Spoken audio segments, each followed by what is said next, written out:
पाए। अभी अभी आज एक प्रश्न पत्र हो रहा था, एक किन्हीं माता जी ने प्रश्न किया, वो थोड़ा इसके उत्तर से मिलती जुलती कथा है, इसलिए हम बोल देते हैं। प्यारे गिरधर लाल जी के चरणों में कोटि कोटि वंदन। मेरा प्रश्न है कि प्रभु के अलग अलग रूपों से अलग अलग रिश्ता रखना क्या ठीक है?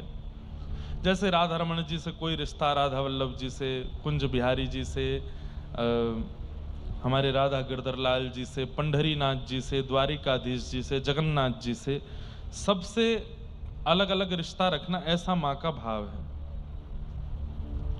फिर आपने अपने कुछ प्रिय, अपने अंतरंग भाव कहे हैं, और उन्होंने कहा मेरे घर में जो भी विग्रह हैं मैंने उन सबको काका, मामा, बाबा, माँ बना दिया।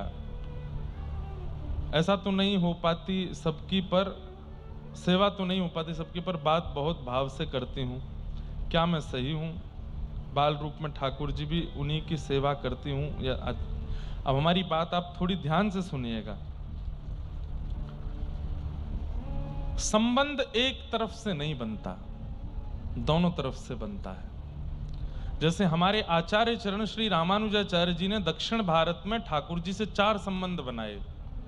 पिता पुत्र, एक तरफ ठाकुर जी पिता हैं, दूसरी तरफ ठाकुर जी पुत्र हैं, और गुरु शिष्य, एक तरफ ठाकुर जी गुरु हैं और एक तरफ ठाकुर जी ही शिष्य हैं। लेकिन इन चारों संबंधों में एक बात आती है कि रामानुजाचार्य जी ने संबंध प्रस्तावित नहीं किया, ठाकुर जी ने संबंध बनाया। ठाकुर जी रामानुजाचार्य जी से कहते कि आप मेरे पुत्र हो, आप मेरे पिता हो, यहां आप मेरे गुरु हो, यहां आप मेरे शिष्य हो। तो पहली बात, आप ठाकुर जी से अनेक अनेक अनेक संबंध मान सकते हैं, लेकिन ठाकुर जी से निवेदन करो कि आप आज्ञा करें तो हम इसको आगे माने। भाई संबंध एक तरफा नहीं होता ना, ताली 2 हाथ से बजती है, संबंध भी दोनों तरफ से होता है। तो ठाकुर जी से पहले पूछिए कि आप हमको मानते हो कि नहीं। दूसरी बात, आपने एक बात कही कि मेरे घर में जो भी विग्रह हैं, विग्रह शब्द ही नहीं आना चाहिए था यदि आप संबंध मानते हैं तो। आपकी छोटी छोटी बातें देखी जाती हैं। कथा आती है कि गुसाई विठल नाथ जी के घर में 7 पुत्र और 7 बहुएं थीं। कथा बड़ी प्रसिद्ध है, लगभग सुनी होगी सबने। और एक बार एक चूड़ी पहनाने वाली को कहा कि मेरी बहुओं को चूड़ी पहनाया हो। ठाकुर जी को अपना लाला मानते थे। चूड़ी पहनाने वाली घर गई तो 7 बहुओं को पहनाई, तो जैसे ही उठने लगी तो 8वीं एक और छोटी सी लाली आई, बोले मेरे हाथ में भी पहनाओ, उसको भी पहना दी। गुसाई श्री विठल नाथ जी से जाकर के चूड़ी पहनाने वाले ने कहा कि मैं पहनाई आई हूं, तो बोले 7 बहुएं हैं तो 14 हाथों की चूड़ियों के जो होते हैं तुम हमसे ले लो। तो चूड़ी पहनाने वाले ने कहा नहीं 14 नहीं, मैंने 16 हाथों में चूड़ी पहनाई है। बोले 16? 8वां कोई है ही नहीं घर में हमारे, तो 16 हाथ कैसे हुए? बोले नहीं, मुझे नहीं पता कौन था, पर वो 8वीं आई थी एक। तो गुसाई जी ने उसको पैसे नहीं दिए, बोले मैं पहले घर जाके पूछूंगा। घर जाकर के उन्होंने सब बहुओं से पूछा, बहुएं बोली नहीं हमने ही पहने और कोई नहीं आया। हाँ बोले यही तो मैं कह रहा था। तो बस रात्रि में सोए तो स्वप्न में किशोरी जी आ गए, और किशोरी जी आकर के रोने लगी। तो गुसाई जी बोले श्री जी आप रो क्यों रही हो? बोले आप ठाकुर जी को अपना लाला मानते हो? बोले जी। और बोले यदि वो लाला हैं तो मैं आपकी कौन लगी? तो श्री जी बोले कि गुसाई जी बोले आप मेरी बहू लगी। तो बोले मेरे ससुर के यहां पर कोई चूड़ी पहनाने वाली आई, मेरी सारी बड़ी बहनों ने चूड़ियां पहनी और मैंने अपना हाथ अगर करके चूड़ी पहन ली, तो आपने उस चूड़ी वाली पर संशय किया। आप बोलते हैं कि 8वीं बहू कहां है मेरे घर में? जब आप मानते ही नहीं है कि मैं बहू 8वीं आपके घर में हूं, तो फिर आप ठाकुर जी को लाला क्यों मानते हो, संबंध क्यों बनाते हो? तब गुसाई जी बहुत रोए, रोते रोते श्री जी से क्षमा मांगने लगे। सीधी बात, इस संसार में संबंध बनाना बड़ा आसान, संबंध तोड़ना भी बड़ा आसान। ठाकुर जी से संबंध बनाना बहुत मुश्किल है, पर उसको निभाना उससे भी ज्यादा मुश्किल है। आप शौक शौक में बोल दोगे लाल जी मेरे भैया हैं, लाल जी मेरे लाला हैं, लाल जी मेरे पति हैं, प्रियतम हैं, आदि आदि जो भी, पर अगर किंचित एक बात में भी आपसे भूल हुई ना तो वो रूठ के बैठ जाएंगे और तुरंत संबंध तोड़ के चले जाएंगे। अब जैसे अभी तो नहीं हुआ होगा ऐसा, ये माता जी घबराए नहीं, इन्होंने लिख दिया कि मेरे घर में जितने भी विग्रह हैं, विग्रह, विग्रह शब्द किसका होता है? नॉन लिविंग थिंग को विग्रह कहते हैं। जिसकी श्वास नहीं है, जिसमें प्राण नहीं है, उसको विग्रह कहते हैं। लेकिन इसी का सधा हुआ शब्द क्या होता है? मेरे घर में ठाकुर जी के जितने भी स्वरूप हैं। अब स्वरूप कहते ही क्या हुआ? वो विग्रह नहीं माने जाएंगे, वो पाषाण नहीं है, वो पत्थर नहीं है, वो मूर्ति नहीं है। स्वरूप मतलब ठाकुर जी ही हैं। तो इसलिए ये छोटी छोटी बातों पर बहुत ध्यान देना होगा। एक एक शब्द संबंध को तोड़ने और जोड़ने की पूरी सामर्थ्य रखेगा। इसलिए पहली बात, आप ठाकुर जी को अपना संबंधी मानते हो, आप मानना प्रारंभ कीजिए, पर ठाकुर जी से कहिए कि मुझे स्पष्ट कीजिए कि मैं जो आपको मानती हूं, आप वो मुझे मानते हो कि नहीं। और इसके स्पष्टीकरण में 6 महीना, साल, 2 साल, 3 साल, 5 साल कितने भी लग सकते हैं। मीराबाई को 5 वर्ष की अवस्था से मीराबाई कह रही थी कि मेरे तो गिरधर गोपाल, दूसरों ना कोई, जाके सिर मोर मुकुट मेरो पति सोए। 5 वर्ष की अवस्था से कह रही थी कि मेरे पति हैं, पति हैं, पति हैं। पर ठाकुर जी ने अभी तक उनको पत्नी नहीं बताया था। और इसी बात की पूरी लड़ाई चल रही थी। पूरे राजवंश के लोग कहते तू पति मानती है, पर वो तुझे पत्नी मानते हैं, इसका क्या प्रमाण है? और इसीलिए मीराबाई रोती थी, बोले आप क्यों नहीं बताते हो कि मैं आपकी कौन हूं? 1 बार नहीं बताया, 2 बार नहीं बताया, सालों तक नहीं बताया। कब बताया पता है? जब मीराबाई का ब्याह पक्का हो गया भोजराज के साथ, ब्याह पक्का हो गया, माता पिता ने जबरदस्ती हाथ पैर जोड़ करके मीराबाई से कि हमारी नाक का सवाल है, तू ब्याह कर।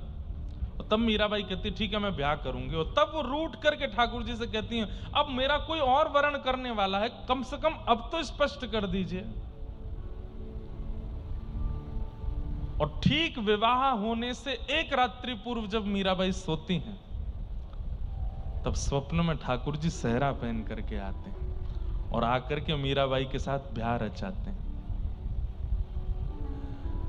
और सुबह जब मीराबाई उठती हैं, मां उनको उठाने के लिए आती है तो हाथों में मेहंदी रची है, पैरों में महावर लगी है, मांग में सिंदूर भरा है, अद्भुत चंदन की सुगंधी मीराबाई से आ रही है। ऐसी अद्भुत पत्रावली हो रखी है मुखमंडल पर, इतनी सुंदर मीराबाई पहले कभी लगी नहीं। वो सुंदर तो थी ही, लेकिन आज का श्रृंगार उनके रूप को और सुंदर बना रहा था। तब मां ने पूछा ये कहां गई थी तू रात को, और ये कौन श्रृंगार करके गया तेरा? आप पूछती थी ना कि तू उनको पति मानती है, वो तुझे पत्नी मानते हैं कि नहीं? मां, ये सब वही करके गए हैं। अरे पागल बनाती है, ऐसे कुछ होता है क्या? भगवान किसी के ब्याह करने के लिए आते हैं क्या? मीराबाई बोली तो मां मेरा लहंगा देखो, ऐसा लहंगा आप क्या, पिताजी क्या, हमारा पूरा खानदान भी अगर सारी संपत्ति लगा दे तो इतना महंगा जोड़ा नहीं आ सकता। मेरे हाथ की मेहंदी देखो, मेरे मुख की पत्रावली देखो, मेरे मांग का सिंदूर देखो, ये सारा श्रृंगार देखो। इससे कहीं भी आपको लगता है कि ये सामान्य संसार में कोई ऐसा कर सकता है? नहीं, ठाकुर जी आए थे। माई माई सपनानु वरना दीनानाथ,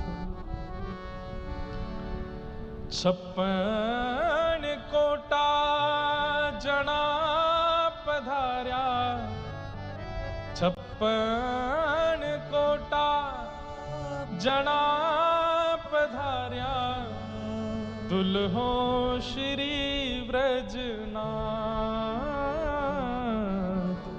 दुल्हो श्री ब्रजनाथ। 56 करोड़ बराती आए थे और दुल्हा के रूप में साक्षात व्रजनाथ कृष्ण आए थे। और तब मीराबाई को पहली बार अपने जीवन के मध्य में 15-16 वर्ष की अवस्था में जाकर के मीराबाई को प्रमाणित किया ठाकुर जी ने कि मैं भी तुझे पत्नी मानता हूं। इस बार बंबई में 3 दिन की मीरा चरित्र है दिसंबर में। जहां दिसंबर में कथा हुई थी दादर में, वहीं संभवतः है 3 दिन का मीरा चरित्र होगा। अद्भुत है।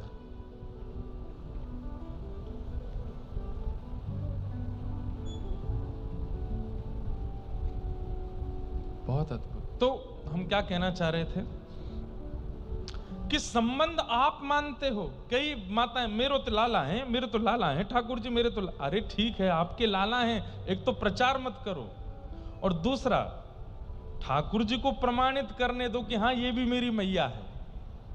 और जब तक वो प्रमाणित ना करे तब तक कहते रहो कि लाला है लाला है, लेकिन जैसे ही तीसरा व्यक्ति एंटर करे तो वो परमात्मा है, उसके सामने मत बोलिए कि वो लाला है, परमात्मा है, भगवान है। ये तो ऐसे जैसे ही चले जाए एकांत में फिर से लाला मानो, चले जाए एकांत में फिर से लाला मानो। संसार के संबंधों का प्रचार करिए, पर ठाकुर जी के संबंध को गोपनीय रखिए। उसका प्रचार मत करो कि मेरे ठाकुर जी खाते हैं, मेरे ठाकुर जी मुझसे बोलते हैं, मुझसे बात करते हैं, मेरे साथ रहते हैं। नहीं करना है। ठाकुर जी प्रचार से बहुत डरते हैं, और निज संबंध के प्रचार से तो बहुत ज्यादा। पूरे रास पंचाध्यायी गोपी गीत में हमने सुना क्या, यही तो सुनाते हैं कि गोपियों के लिए ठाकुर जी आधी रात में एकत्रित हो गए और यमुना के तट पर रास विहार करने लगे। सब गोपियों से संबंध माना ठाकुर जी ने, पर वो गोपियां उस संबंध को स्थिर नहीं कर पाई। इसलिए बस ठाकुर जी को वो प्रिय नहीं है कि आप उसका प्रचार करो। गोपनीय रखिए अपने संबंध को, मत बताइए, मत कहिए।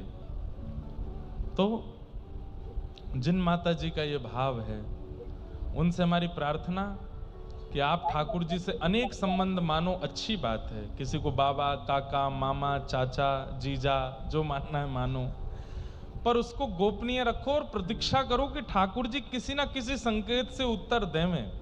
अब ये हमसे पूछेंगे कि कैसे संकेत मिले कि ठाकुर जी हमारे क्या है, वो संकेत आपको प्राप्त होगा। आप प्रतीक्षा करो, स्वप्न में हो जाएगा या प्रत्यक्ष हो जाएगा, किसी भी रूप में होगा होगा। हमारे गिरधर लाल जी हमारे कौन लगते हैं, आज तक दुनिया अपने अपने आंकड़े लगाती जा रही है, लेकिन किसी को नहीं पता कि वो हमारे कौन हो, ना हम बताएंगे। कोई कहता है कि हम उनके बाबा हैं, वो हमारे लाला हैं, ना। कोई कहता है हम उनके भैया हैं, वो हमारे छोटे भैया, ना। वो कई हमारे सखा हैं, नहीं, पता ही नहीं है, और ना किसी को बताना है कि वो हमारे कौन है। संबंध गोपनीय रखना ठाकुर जी से।